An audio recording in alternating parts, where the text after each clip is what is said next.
eu sou Dauá Puri, da etnia Puri, aqui do Rio de Janeiro, Espírito Santo, São Paulo e Minas Gerais. Sou contador de histórias, cantador, trazendo a viola de taquara. Fazendo um estudo sobre a cultura Puri, fomos buscar essa nossa raiz. E agora estamos na raiz de onde nós saímos, onde nós nascemos, onde vivemos, à beira do rio Paraíba do Sul. A presença dos puris aqui nessa região de Paraíba do Sul tem marcado pelos registros da história antiga, né, com o Garcia Paz Lemes.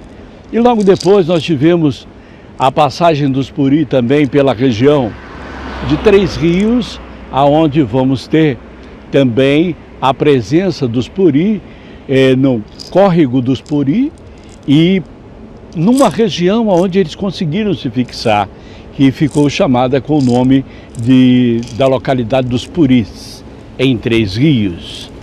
Hoje o povo, ao longo do tempo, foi se afastando, foi sumindo, mas a história ficou lá marcada com a presença da história Puri. Contar essa história hoje é muito importante para o resgate da nossa cidadania, da retomada das identidades indígenas pós-Constituição de 1988, onde é deflagrada a questão do direito indígena à sua identidade, à sua cidadania. Hoje estamos conseguindo realizar esse trabalho de retorno, retomada da nossa identidade, retomada dos registros das presenças indígenas aqui nessa região de Paraíba do Sul, Três Rios e adjacência. Demais à frente, vamos poder estar falando um pouco mais sobre essa história que foi invisibilizada, colocada no fundo de um baú para ser esquecida para sempre, mas que nós estamos trazendo através do nosso estudo, da nossa dedicação com a história, contando essa história e cantando Hopuki Alekatsuri, Xambém Anxaré Antá, para dizer Natamate Puki, o Puri está bem vivo. Meu nome é Isabela Torres de Castro Inocêncio, sou mestre em História Social pela Universidade de Vassouras, doutora em Memória Social pela Unirio e sou pós-graduada em Educação e Novas Tecnologias. Eu fiz um trabalho de pesquisa sobre uma colônia formada com ex-escravizados da Condessa do Rio Novo, na região do Vale do Paraíba, em Três Rios. Pesquisei sobre uma memória subterrânea em que a história desse grupo que vivia numa terra de pretos, ela foi apagada, desvalorizada, e eu trouxe toda essa memória subterrânea à tona, e durante todo o período da minha formação e agora também, eu faço um trabalho de divulgação dessa história. Eu conheci o Dauá e nas nossas conversas nós percebemos o que nós temos em comum, que é a invisibilidade, né, dos nossos antepassados. E como o Dauá é um índio Puri, ele veio à nossa região pesquisar, voltou à nossa região, e no meu trabalho, no momento inicial do meu trabalho, eu cito esse momento de conflitos de terras, né, aqui no Vale do Paraíba, e uso mapas mostrando que existiam realmente as nações indígenas e que o desbravamento, né, a vinda dos bandeirantes, a abertura do caminho novo, houve um momento ali de muito conflito, mas que nunca foi contado, foi sempre apagada essa história. A memória de afrodescendentes no Vale do Paraíba foi uma pesquisa sobre um grupo de ex-escravizados da Condessa do Rio Novo que recebeu terras e lutou pela posse dessas terras. E para eu começar a falar sobre essa história, eu tive que fazer os antecedentes históricos. Daí, eu iniciar o livro com o processo de ocupação das terras em Paraíba do Sul. Esse processo de ocupação das terras, em um momento eu falo da existência das nações indígenas e essas nações indígenas desaparecem com o tempo. Então foi uma região já de conflito desde o século XVIII. E também utilizo mapas, né, da província do Rio de Janeiro, mapas feitos em 1803 e 1830, mostrando que existiam regiões, na região, as nações indígenas. Então, nesse processo de ocupação, as nações indígenas elas foram desaparecendo. O mapa de 1803, ele mostra a área aproximada pertencente a Rodrigues Garcia Paz, em 1803. E o mapa de 1830, ele mostra que a região pertencia e se reconhece nesse mapa, por volta, né, de 1830, que existiam nações indígenas. Então, a gente percebe se em 1803 a Seis Marias já pertencia a Garcia Paz e em 1830 se reconhece nações indígenas na região, é sinal que houve conflitos, é sinal que eles foram retirados das terras para depois se formar a cidade de Paraíba do Sul. E nós não temos ainda história registrada sobre esse processo. E o trabalho da UA, então, é importante para poder resgatar e tirar da invisibilidade essa história das nações indígenas em nossa região. E a gente percebe que não conhecer o nosso passado, como esses conflitos das nações indígenas com a entrada desses desbravadores, faz com que a gente não conheça, né, não compreenda o nosso país. E nós vemos que hoje o mesmo processo que está acontecendo na região norte do Brasil, no Amazonas, é o mesmo conflito que existiu há 300 anos atrás. Então, daí a importância de resgatar essa história, para a gente compreender e procurar soluções que sejam mais modernas, de acordo com o momento que a gente vive. E não a gente vai repetir um processo histórico, que aqui no Vale do Paraíba foi de genocídio, foi de apagamento dessa história, e a gente perceber que no momento atual a gente está vivendo a mesma situação. Então, eu quero contribuir até com o DAUA nesse processo de levantamento histórico, e nós estamos conversando sempre sobre isso, e o trabalho dele tem uma importância muito grande, porque nós temos ainda que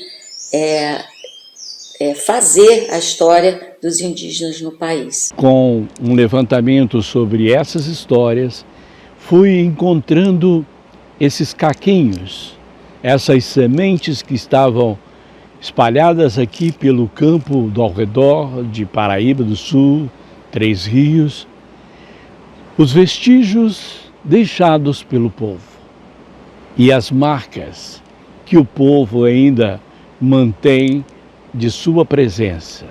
Por exemplo, nós temos aqui um bairro em Três Rios chamado de Puris.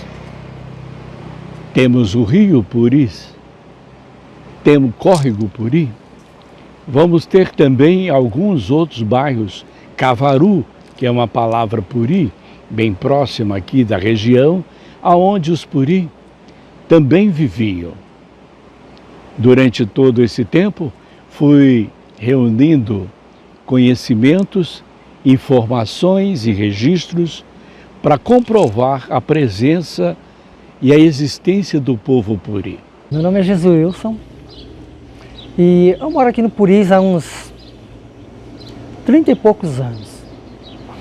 E o que eu sei aqui de Puris é que é o nome de uma tribo indígena, mas infelizmente hoje aqui no Puris não tem mais essa raiz da tribo indígena, né, Puris. Essa rua aqui, por exemplo, é a rua principal, a Rua Valcreus Meireles, é o nome de um engenheiro Valcreus Meireles. Mas aqui, só nessa rua tem 3 comércios com o nome do bairro. Começando aqui, que é a Padaria do Puris, ali na frente tem Cobal do Puris e tem também a Casa de Ração do Puris. Então, a gente homenageia bem o bairro aqui, tudo é Puris, né? Mas, quando eu cheguei para aqui, eu era criança e conheci ainda uma família de índios que habitavam aqui. E eu ficava admirado com a facilidade que eles tinham de desenhar. Porque eles não frequentavam a escola, mas a facilidade, eles pegavam um muro desse aqui, por exemplo, desenhavam uma paisagem, árvores, tucano, onça, parecia uma coisa natural. Desenhava muito bem. E apesar de eles morar no bairro, mas a cultura deles era totalmente indígena, sabe? Era aquela cultura forte mesmo do indígena. Era como se morassem na selva. Apesar de eles morarem no bairro, né, no bairro urbano, mas a cultura deles era indígena. Tudo, eles não preservaram aquela cultura da memória. As brincadeiras, os desenhos que eles faziam, tudo sobre natureza, sobre bicho, história, tudo deles era coisa indígena mesmo. A memória ficou reservada, preservada com eles, não mudou nada. A cultura era totalmente indígena, não tinha nada assim de urbano, era tudo mesmo aquela coisa indígena de floresta, bichos, não tinha nada de... Isso era muito interessante. Acho que isso que ia atrair a gente, né? A gente queria saber, conversar com eles. Era muito legal mesmo. Eu sou o Rubens dos Santos, sou aqui do bairro do Puris, presidente da Associação de Moradores do Bairro. Me sinto muito bem, porque os outros falam do bairro, mas eu acho esse bairro tranquilo, tá? E todas as pessoas que vêm aqui no bairro, eu creio também que se sente à vontade. E nós estamos aqui, neste local, que eu quero apresentar para vocês. Aqui é a lagoa, onde capta toda a água do bairro para não inundar a cidade, entendeu? Porque se isso aqui não segurar a água, a cidade vira uma lagoa. E eu convido as pessoas para vir aqui no bairro do Puris, que eles vão ver que é um bairro bom, tá? Povo amigo, pessoas que realmente, tá, ajudam e trabalham em prol das pessoas, né? Para o povo lembrar que esse Puris tem um nome e uma história bonita para ser contada. Eu sou de Janaíne Cípio Tomás, sou professora no município de Paraíba do Sul e sempre que tive a oportunidade levei as turmas para as quais eu lecionava para conhecer o Museu Iconográfico da cidade. Nessas visitas que nós fazíamos lá no Museu Iconográfico, né, no extinto museu, seu Luiz nos apresentava então os bairros e aí falou de Cavaru, né, que era Cavaro, na verdade, a pronúncia, e ficou estabelecido então o nome do bairro como Cavaru do distrito, né? E significava cavalo, que era um espaço onde se trocava os cavalos ruins por bons cavalos. Os indígenas dali cuidavam dos cavalos. Inema, né, que é um bairro que tem esse nome por a tradução de uma palavra indígena. Essa palavra indígena acho que rio de muitas curvas. Enfim, então o Paraíba está muito marcada pela presença indígena. A questão indígena mesmo, dos bairros, e quais são os marcos. E a gente precisa então estruturar o trabalho e fazer as pessoas terem conhecimento do histórico, né, para que a identidade sul-paraibana seja de fato uma identidade verdadeira, que a gente olhe para a população e consiga ver os traços, as marcas, porque isso só enriquece. E aí então, trabalhando na zona rural, montei um projeto sobre os saberes e fazeres dos povos originários, para que assim a gente pudesse então estudar a partir de fontes históricas e conhecimentos locais, que a gente chegasse então na história real da população hoje. Buscando conhecimento mais científico e técnico, eu fui fazer um curso sobre essa pesquisa dos povos originários e chego então na faculdade de História, numa semana de História eu conheço Dauá, que faz uma vivência indígena com a gente. E Dauá então faz na faculdade conosco uma vivência, onde fala da linguagem, fala dos costumes, fala da viola de taquara, que a gente nunca tinha ouvido falar, e aí penso, opa, ele tem que ir lá para a escola, a gente precisa levar isso para a educação básica, para começar a pensar nesses conhecimentos que são muito importantes para todo mundo, né? Isso é o que nos constitui. E aí como a gente vai então trabalhar a identidade do povo sul-paraibano se a gente não traz as questões indígenas que são tão fortes? E Dauá então vai à escola, né, faz a vivência com os estudantes, fala um pouco da origem da língua, mostra a viola. E aí o interessante é que as crianças, eu preparei a escola e dizia assim para as crianças e adolescentes, olha, a gente vai receber a visita de um indígena. E aí quando o Dauá chega, o primeiro impacto mas você disse que ele era índio, né? Então o que se espera, né? Um indígena de pele vermelha, de cabelo preto de franjinha, com cocar, e não é esse indígena que aparece, né? E aí isso deflagra uma discussão que para mim é a mais importante e séria, de falar de origem. De como que a gente discute, então, o lugar do indígena hoje na sociedade. E aí sai da estereotipia desse indígena e vai trazer as questões sociais, que são muito sérias, que o envolvem. E, na verdade, para mim, o que era importante trabalhar lá com as crianças, para a gente estar fazendo construção da identidade, era valorizar o que os povos originários valorizavam, que era o cuidado com a natureza, a nossa conexão com o chão, com o lugar onde a gente vive. A gente estuda agora, né, o conceito de topofilia, que relação é essa que eu tenho com o meu lugar. Então, se eu não entendo quem sou eu, né, de onde eu venho e quais são as marcas que eu trago de origem, eu não consigo estruturar uma identidade verdadeira e uma conexão real com o espaço que eu estou habitando. Então, para mim, era muito importante que isso fosse trabalhado.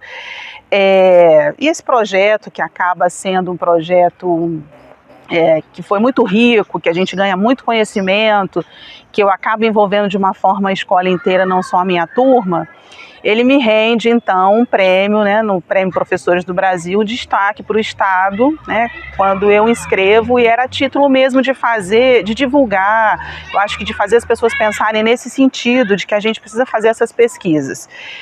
E conhecer o Dauá é importante, porque aí eu penso que Paraíba do Sul tem por onde começar, por onde puxar esse fio, que Dauá traz para nós uma série de reflexões, e inclusive essa de como que o indígena se coloca hoje na sociedade, onde ele está inserido e quais são as marcas dele. E a gente tem nomes, a gente tem no vocabulário, a gente tem nos hábitos, e isso não está evidente para nós, né? Não existe uma consciência. Então, conhecer foi muito importante. A importância do trabalho do resgate da origem, ele não vai ficar só para o Dauá, vai ficar para todo mundo. É um legado para a cidade, é um legado para o Brasil, especialmente para Paraíba do Sul. Aqui na nossa região, retornando à nossa região também, aonde um dos primeiros momentos eu vou trazer a viola de taquara, que é uma viola criada pelo povo Puri, e quando chego aqui, apresento essa viola ao mestre Arino, que é um capoeirista aqui da região.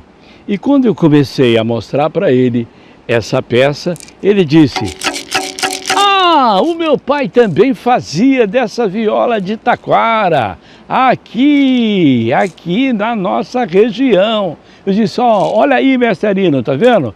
Como a presença do povo Puri já estava aqui, você não sabia o que era, mas isso é uma tradição do povo Puri. Então, saudação ao mestre Arino, que me fez retomar esse momento importante da presença de um instrumento e da cultura Puri aqui em Paraíba do Sul. Meu nome é Arino Sérgio Freitas Filho, na capoeira mais conhecido como mestre Arino.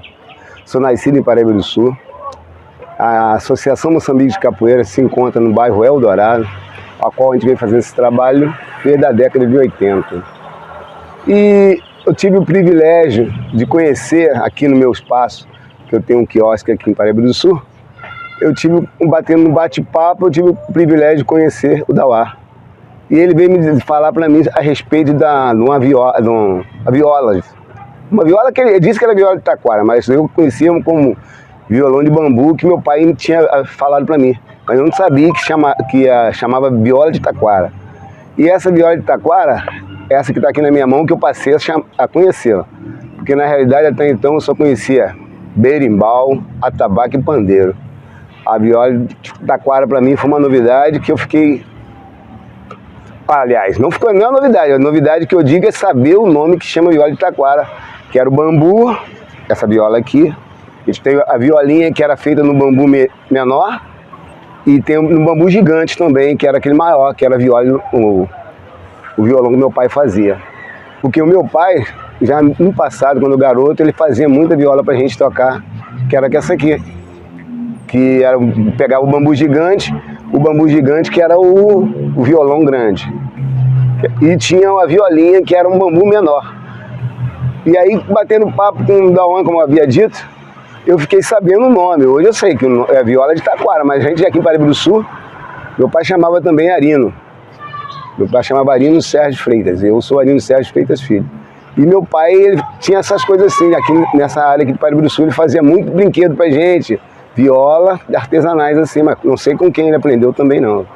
Só estou simplesmente revivendo aí, aliás, comecei a reviver através do Dauá aqui que me deu a luz da viola de taquara. Quando começo a desenvolver o trabalho como contador de história, vou encontrar algumas respostas para essas perguntas que não são respondidas na nossa sociedade. Porque vai acontecer no médio do Vale do Rio Paraíba, uma lei assinada pelo vice-rei Augusto de Vasconcelos de caça aos puri e botocudo, tentando eliminar de vez a presença do povo puri aqui nessa região. Ao longo do tempo, essas histórias ficaram esquecidas, ficaram guardadas no fundo do baú, numa cozinha, aonde a mãe puri atendia seus filhos e não podia falar da cultura do seu povo. Meu nome é Ticiana, eu estou psicóloga em Paraíba do Sul há 13 anos, sou servidora pública municipal e trabalho na saúde, tendo trabalhado também na Secretaria de Assistência. A questão da minha origem indígena é algo que foi sempre silenciado dentro da minha família. E falar sobre isso, de certa forma, vai refletir a forma como eu falo sobre isso. Imagino que reflita a força desse silenciamento, porque não é um relato muito fácil de se produzir, né? Ele se faz enquanto se conta e permeado, né, por muitas dúvidas, por muitos recortes, fragmentos, pontas soltas que vão se amarrando ao longo do percurso. Mas é preciso dizer, né, é preciso contar essa história, uma história que não foi contada. Era dito desde a minha infância que existia, né, a bisavó da minha mãe, ela era indígena. Não se falava indígena, né? Falava-se que ela era índia. E é apenas isso. A gente não sabia nada dela, não sabia o nome dela. E foi através de alguns flashes mesmo ao longo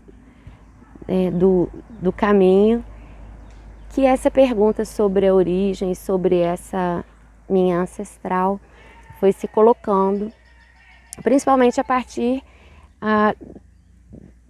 do momento em que eu me entendo como diferente, né? Mas diferente de quê? Né? Diferente do padrão branco, que é o que eu só vim a entender anos mais tarde. Na minha família ninguém falou sobre isso, ninguém falou sobre ela. E eu continuei na tentativa de encontrar mais informações. Eu cheguei a um primo da minha mãe, que eu não conheço, e que era quem estava fazendo a árvore genealógica da família. o interesse dele não era propriamente sobre a nossa origem indígena, mas sobre a árvore em si, um trabalho exaustivo de recolher informações, datas, nomes. E eu ajudei o Adalberto a recolher esses dados, essas informações no meu núcleo familiar. E, por outro lado, ele me ajudava a entender um pouco mais da história da minha trisavó. E acho que é importante marcar que isso eu conto, sim, de uma forma linear, mas isso não se deu dessa forma. Numa cronologia, né? Houve muito embaraço, muito esquecimento, um movimento de aproximar e recuar novamente. E por que eu marco isso, né? Não só para justificar um relato mais ou menos fragmentado, mas no sentido de apontar justamente a força desse apagamento quando se trata do reconhecimento da origem indígena. Isso que dentro de uma família se transmite de forma consciente ou não, de forma mais ou menos hostil. Não é fácil falar sobre isso, não é fácil perguntar sobre isso, né? Isso que é da ordem do não dito dentro de um sistema familiar. E nesse vai e vem, né, aproximando, finalmente ele me disse que a mãe, né, do avô dele, a minha trisavó, era possivelmente Puri. Ele buscou o cartório da cidade. Pelo nome dos filhos do avô dele, ele chegou ao nome da avó desses filhos, mãe dele, que tinha o nome de Cândida Maria de Jesus, possivelmente. Esse possivelmente eu marco justamente pela falta de precisão nesses dados. E ele concluiu que teria sido esse mesmo o nome dela e que era, sim, de origem indígena, a bisavó, pelo fato de ser comum o uso de nomes católicos no apagamento da etnia. E a Cândida, né, que remete a branco, alvo, a gente entende que foi alvo mesmo de um silenciamento imposto aí pela colonização, o apagamento da etnia, possivelmente Puri, foi o que o Adalberto me disse. Bem, minha gente, aqui nós estamos então no nosso conjunto residencial Zequete, tá bom? Sejam bem-vindos à Aldeia Vertical. Agora nós estamos aqui no espaço onde eu convivo, de onde nós também produzimos toda a nossa cultura no momento. Nós saímos da Aldeia Maracanã, lá no antigo prédio do Museu do Índio, passamos um tempo também em Curupaiti e fomos trazidos para cá, para esse prédio. O objetivo é que daqui ficasse mais próximo de nós trabalharmos lá na Aldeia Maracanã quando o prédio estiver reformado. Daí, então, ficamos dentro de apartamentos, vários. No tempo que nós estivemos aqui, começamos a desenvolver algumas atividades culturais também, nossa, aqui dentro do município do Rio de Janeiro. Aqui fizemos várias reuniões, vários encontros, e na minha Niguara eu tenho o prazer de receber as pessoas, contar um pouco sobre a cultura Puri. Nós temos outros andares que também têm outras etnias, Caigangue, Guajajara, Funiô, Cariri, Saterê, Tupinambá. Então as pessoas vêm, falam, conversam, contam um pouco da história e de como é essa convivência nossa aqui. No início nós pensávamos, o pessoal dizia, sim, olha só, a partir de agora eles estão aqui na aldeia Jacarepaguá, quando chegar lá, entra para dentro do apartamento e ninguém vai falar nada com ninguém. Não, muito pelo contrário. No outro dia, um já estava batendo na porta do outro, tem um café aí, tem um feijão, né? Quero fazer um negócio lá em casa. E aí já animamos de fazer ali do lado de fora um fogo para fritar um peixe, né? Então, às vezes quando viaja traz alguma coisa. Então o convívio aqui nosso é bem salutar, faz bem para a gente, né? Esse trabalho de ressignificação desse território, também trazendo a cultura indígena aqui para o centro do Rio de Janeiro, aqui para o Estácio, faz com que acreditemos que cada vez melhor essa convivência com outras culturas vai ser bem fortuita no futuro. A partir daí, pensamos também em criar a Associação Indígena Aldeia Maracanã, que pudesse representar a gente, organizar também os trabalhos de festas, palestras e alguns encontros que nós podemos fazer. Fazemos 2, 3 encontros anuais no Parque Lage, reunindo mais de 40, 50 etnias que vêm para cá.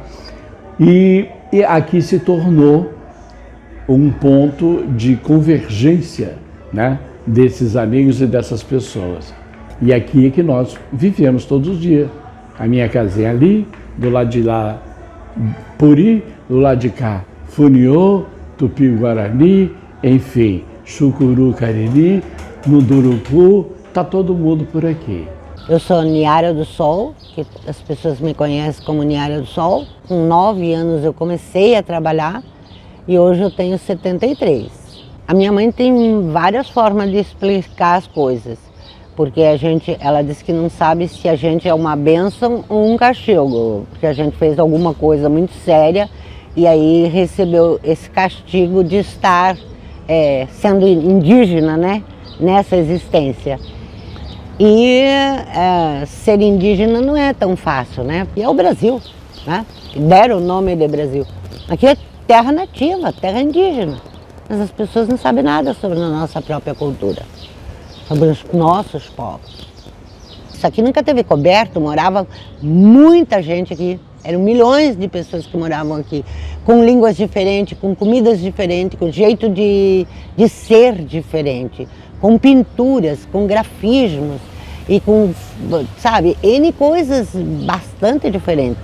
Hoje eu convivo nesse espaço aqui que deram o nome de Aldeia Vertical, que a maior parte das pessoas daqui era da Aldeia Maracanã. São várias etnias que convivem aqui, então tem Puri, tem Pancararu, tem Guarani. E eu sou Funiô e Cariri Chocó. Aí em cima tem Tucano, tem Carajá, Sateré Maué, Guarani, Caigangue, Yaxaninca, a Guajajara. A Guajajara.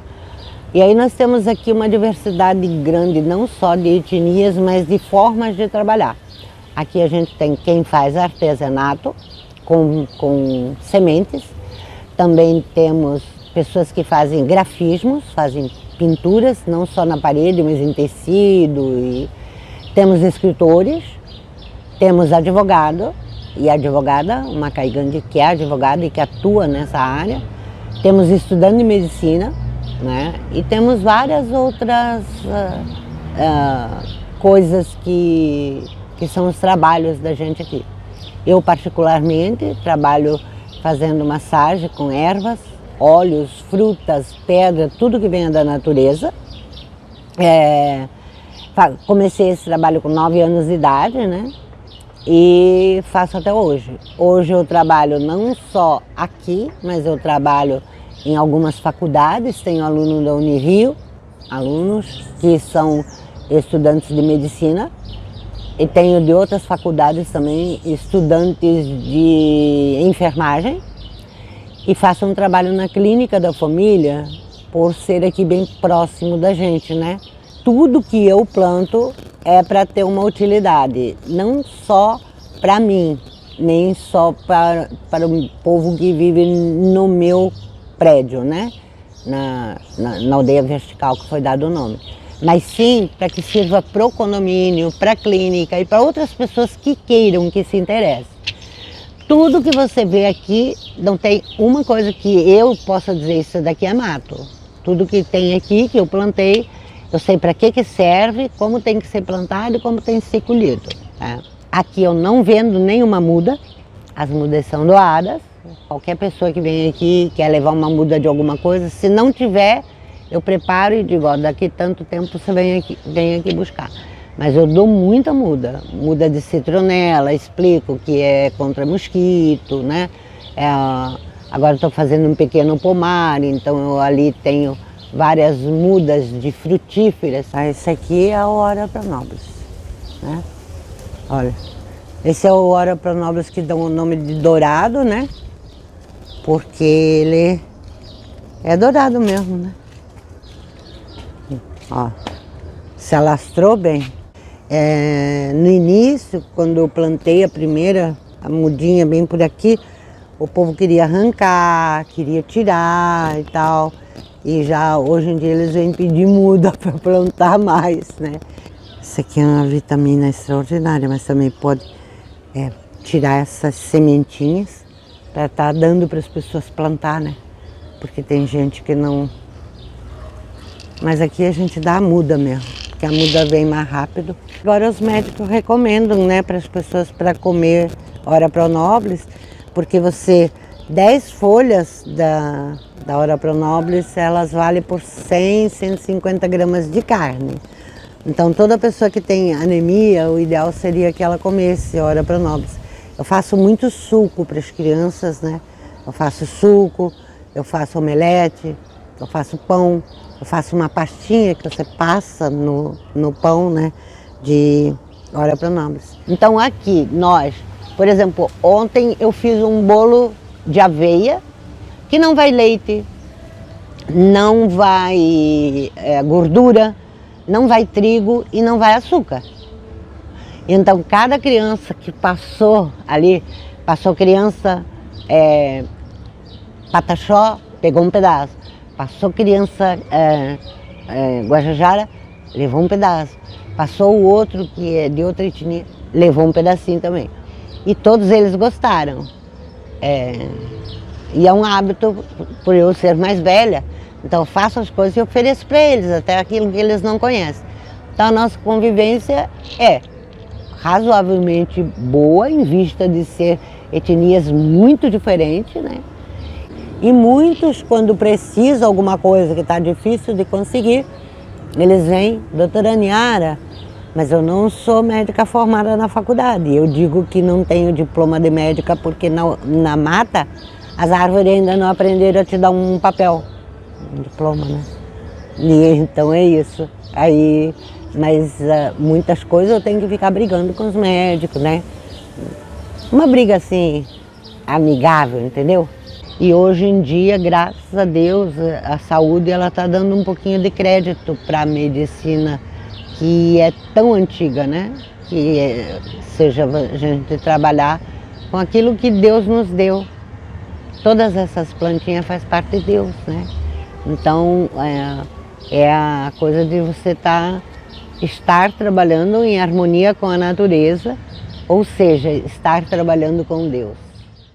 Vocês acompanharam ao longo desse documentário registros sobre a minha história, a história dos Puri, história de famílias, histórias que foram negadas ao longo do tempo na região sudeste. Agora, reunindo todo esse material, colocamos esse trabalho em um museu. Criamos um museu que estamos aprofundando ainda mais, reunindo e coletando outros registros para poder, então, encaminhar cada vez melhor a formação dos nossos jovens na cultura indígena da região sudeste. Eu lá na Aldeia Vertical e também como filho da cidade de Paraíba do Sul, não poderia deixar de falar para todos vocês o quão importante é a criação desse museu e o levantamento dessa história do nosso povo, mostrando que o povo Puri está bem vivo.